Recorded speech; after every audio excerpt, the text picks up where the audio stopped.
rentenir berkedok koperasi, dan oknum koperasi nakal yang biasanya meminjamkan uang ke masyarakat dengan menerapkan suku bunga tinggi diciduk Satpol PP guna diberikan teguran serta binaan di Dinas Koperindak Tamben Kabupaten Trenggalek. Mereka diciduk lantaran menyalahgunakan wewenang koperasi yang berbuntut pada resahnya masyarakat. Warga merasa diresahkan dengan hadirnya koperasi nakal yang banyak beredar di pasaran. Pasalnya, koperasi ini meminjamkan modal dengan suku bunga yang tinggi.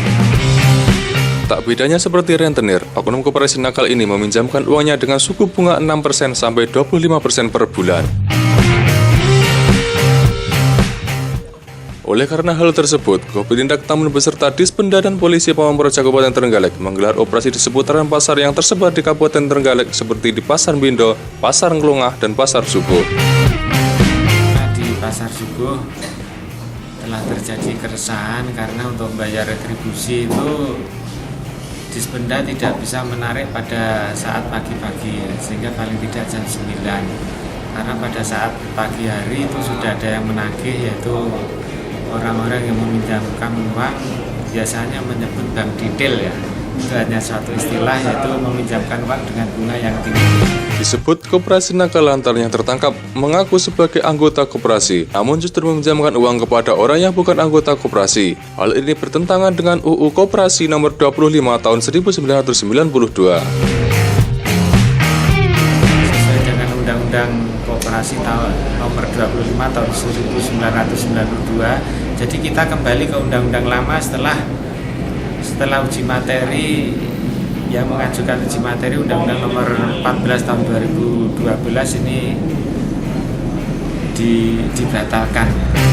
Berkaitan dengan hal tersebut, koperasi seharusnya menganut Undang-Undang Nomor 1 Tahun 2014 yang berkaitan dengan Otoritas Jasa Keuangan, di mana bila yang meminjam uang bukan dari anggota harus dimasukkan dalam lembaga keuangan mikro, sehingga nanti pembinaannya bukan di Dinas Koperindak Tamben, melainkan di bawah naungan OJK secara langsung.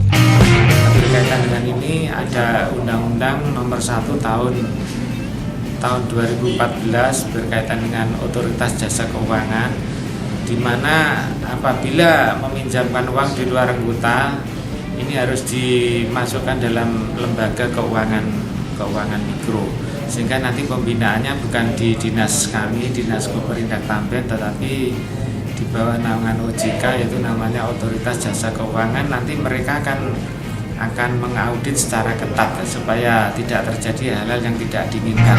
Beberapa orang yang terjaring razia tidak hanya dari koperasi, ada juga yang mengaku dari yayasan dan ada juga yang independen atau perorangan.